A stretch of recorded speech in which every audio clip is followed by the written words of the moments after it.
कहते हैं किसान अन्नदाता होता है, और जो अन्नदाता की भी मदद कर दे उसे भगवान कहा जाता है। आज हम बात करेंगे संत रामपाल जी महाराज जी के उद्देश्यों की और उनके कार्यों की। संत रामपाल जी महाराज जी का क्या उद्देश्य है? संत रामपाल जी महाराज जी का उद्देश्य है दहेज मुक्त समाज हो। ये बात आप उस पिता से पूछना जिसके घर में बेटी होती है। बेटी होना उसके लिए चिंता का विषय नहीं है, लेकिन जो पिता के लिए चिंता का विषय है वह उस बेटी के दहेज का है।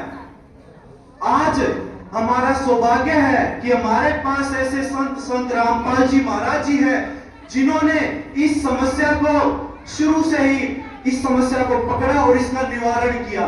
संत रामपाल जी महाराज जी के सभी सतलोक आश्रमों में दहेज मुक्त विवाह करवाए जाते हैं, आयोजित किए जाते हैं, जो मात्र 17 मिनट में बिना किसी आडंबर के, बिना किसी बैंड बाजे के सिंपल तरीके से संत रामपाल जी महाराज जी के आदेश अनुसार दोनों परिवारों की रमैनी करवाई जाती है। और एक और मैं आपको बात बताना चाहता हूं, और दोनों परिवारों की खाने की व्यवस्था भी संत रामपाल जी महाराज जी उनके सतलोक आश्रमों में करवाते हैं। चोट सतगुरु रामपाल जी भगवान जी की जय हो। और मैं आपको एक बात और बताना चाहूंगा, संत रामपाल जी महाराज जी के सभी सतलोक आश्रमों में, सभी के सभी सतलोक आश्रमों में 24 घंटे निःशुल्क भंडारा चलता है। आप किसी भी टाइम जाकर, किसी भी समय जाकर भंडारे का आनंद प्राप्त कर सकते हैं। अब बात करते हैं ब्लड डोनेशन की। संत रामपाल जी महाराज जी द्वारा ब्लड डोनेशन कैंप उनके सभी सतलोक आश्रमों में लगाए जाते हैं। रक्तदान को महादान कहा जाता है। आज मैं ये दावा ठोक कर कह सकता हूं, मैं ये दावा ठोक कर कह सकता हूं कि आप किसी भी सरकारी अस्पताल में जाकर, किसी भी पीजीआई में जाकर ये पूछ सकते हो ऐसी कौन सी संस्था है, ऐसा कौन सा ट्रस्ट है जो सबसे ज्यादा ब्लड डोनेट करता हो। मात्र आपको एक ही नाम सुनाई देगा और वो नाम संत रामपाल जी महाराज जी का होगा। सतगुरु रामपाल जी भगवान जी की जय हो। अब बात करते हैं देहदान की। परोपकार की सर्वश्रेष्ठ मुहिम, परोपकार की सर्वश्रेष्ठ मुहिम कहे जाने वाली देहदान। संत रामपाल जी महाराज जी हमें बताते हैं कि बच्चों, मृत्यु होने के बाद यह शरीर हमारे किसी काम नहीं आएगा। क्यों ना हम इस शरीर को किसी और के लिए जीवन दान बना दें, क्यों ना हम अपने इस शरीर को किसी और के लिए जीवन दान बना दे। यह एक ऐसा पुण्य है जो मृत्यु के होने के बाद भी समाज की भलाई के लिए जीवित रहता है।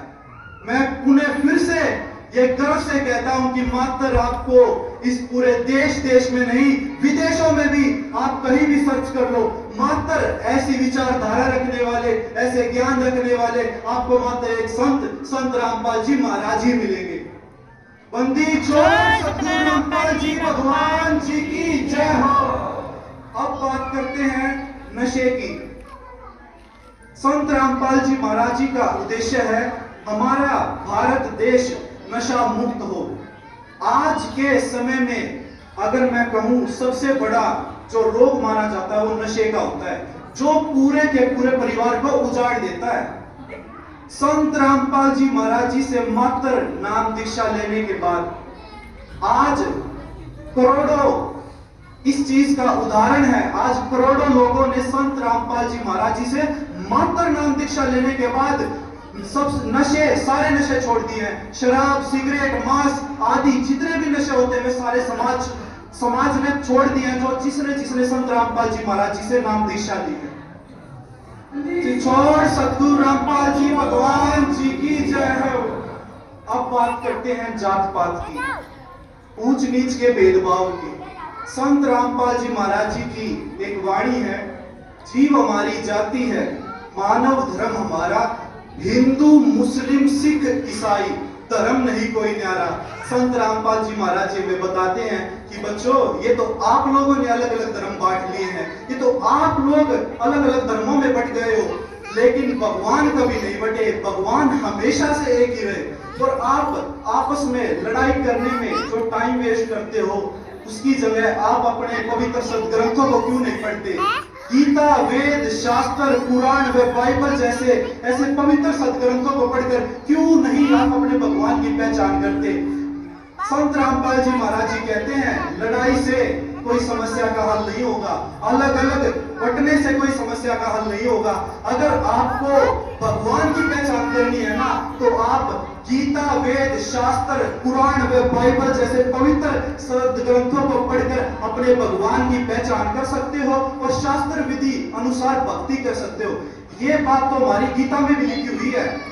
जो साधक शास्त्र विधि को छोड़कर मनमाना आचरण करता है, उसको ना तो मोक्ष प्राप्त होता है, ना कोई सुख प्राप्त होता है, ना ही कोई सिद्धि प्राप्त होती है। क्यों ना हम अपने पवित्र सदग्रंथों को पढ़कर अपने भगवान की पहचान करें। संत रामपाल जी महाराज जी हमें यह बताते हैं कि जात पात में मत बंटो, आप सब एक ही भगवान की संतान हो, आप अपने भगवान की पहचान करो, आपस में लड़ो मत। अब बात करते हैं संत रामपाल जी महाराज जी की, मैं कहूंगा अनमोल मुहिम, जिसका नाम है अन्नपूर्णा मुहिम, जिसका नारा ही हृदय को, आत्मा को छू देने वाला, जिसका नारा है रोटी, कपड़ा, शिक्षा, चिकित्सा और मकान हर जरूरतमंद को दे रहा कबीर भगवान। जिनके सिर पर छत नहीं है उनके लिए संत रामपाल जी महाराज जी मकान बनवा कर दे रहे हैं। और ऐसे नहीं है किसी के पास जमीन भी नहीं है, उन्हें संत रामपाल जी महाराज जी जमीन खरीद कर उनके लिए मकान बनवाए जा रहे हैं। तो रामपाल जी भगवान जी की जय हो। फिर बात करते हैं शिक्षा की। संत रामपाल जी महाराज जी चाहते हैं कि हमारा शिक्षित समाज हो। आज के समय में संत, महंत, कथावाचक व धर्मगुरु बहुत हो रखे हैं। संत रामपाल जी महाराज जी हमें बताते हैं कि आप लोग अगर शिक्षित हो गए तो आप अपने गीता, वेद, शास्त्र, पुराण व बाइबल ऐसे पवित्र सदग्रंथों को पढ़कर आप अपने भगवान की पहचान कर सकते हो। संत रामपाल जी महाराज जी जिन परिवारों का सामर्थ्य नहीं है वो अपने बच्चों को पढ़ाई करवा सके, उन्हें संत रामपाल जी महाराज जी आज लाखों बच्चों को संत रामपाल जी महाराज जी शिक्षा ग्रहण करवा रहे हैं। फिर बात आती है चिकित्सा की। आज के समय में महंगाई बहुत ज्यादा बढ़ी हुई है। कुछ परिवारों का इतना सामर्थ्य नहीं होता कि वह दवाई का खर्च भी उठा सके। उन्हें संत रामपाल जी महाराज जी मुफ्त में उनका ऑपरेशन करवाते हैं,